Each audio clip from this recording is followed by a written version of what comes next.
சத்யநாராயணன் இந்த கம்பெனியோட south region டிஜிஎம்மாக பொறுப்பை எடுத்துருக்காங்க.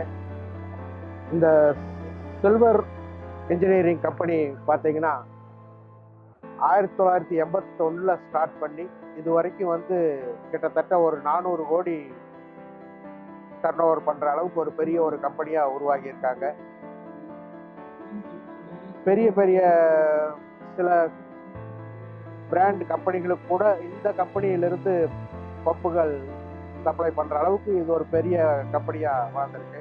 அது மாத்திரம் இல்லாமல் இந்தியா ஃபுல்லாக மோஸ்ட் ஆஃப் தி பிக்கஸ்ட் ஸ்டேட்ஸில் எல்லா பக்கம் வந்து பிரான்ச் வச்சுருக்காங்க. அதாவது பஞ்சாபில் வச்சுருக்கோம்,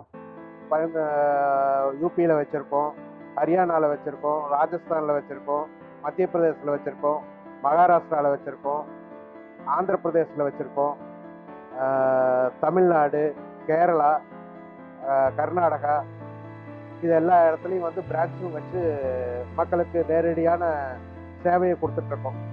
அதிகப்படியாக ஸ்டெயின்லெஸ் ஸ்டீல் சம்மர்சூல் பம்புகளை இந்த கம்பெனி புதுசாக அறிமுகப்படுத்தியிருக்கு. நீடித்த உழைப்பு எல்லா கம்பெனிகளும் வந்து சம்மர்சூல் பம்ப் பண்ணுறாங்க. இது ஸ்டெயின்லெஸ் ஸ்டீல் பம்பு அப்படிங்கிறதுனால இதோட டியூரபிலிட்டி வந்து ரொம்ப நல்லா இருக்கும். இன்னும் பார்த்தீங்கன்னா மற்ற சில கம்பெனிகள்லாம் பார்த்தீங்கன்னா ஒரு சில ஐட்டங்களுக்கு மாத்திரம் ஐஎஸ்ஐ அப்படிங்கிற ஒரு அங்கீகாரத்தை வாங்கிட்டு டோட்டலாக ஐஎஸ்ஐ அப்படிங்கிற மாதிரி பண்ணிக்குவாங்க. பட் இந்த கம்பெனி மேக்சிமம் எவ்வளவு ரேஞ்சஸ் இருக்கோ அத்தனை ரேஞ்சஸ்க்கும் ஐஎஸ்ஐ தர முத்திரையை வாங்கியிருக்கு. அது போக இல்லாமல் 5 ஸ்டார் ரேட்டிங்கில் அதிகப்படியான 5 ஸ்டார் ரேட்டிங் வாங்கியிருக்கிற ஒரு கம்பெனியாகவும் இருக்குது. பல நாடுகளுக்கும் ஏற்றுமதி பண்ணிட்டு இருக்கிறோம்.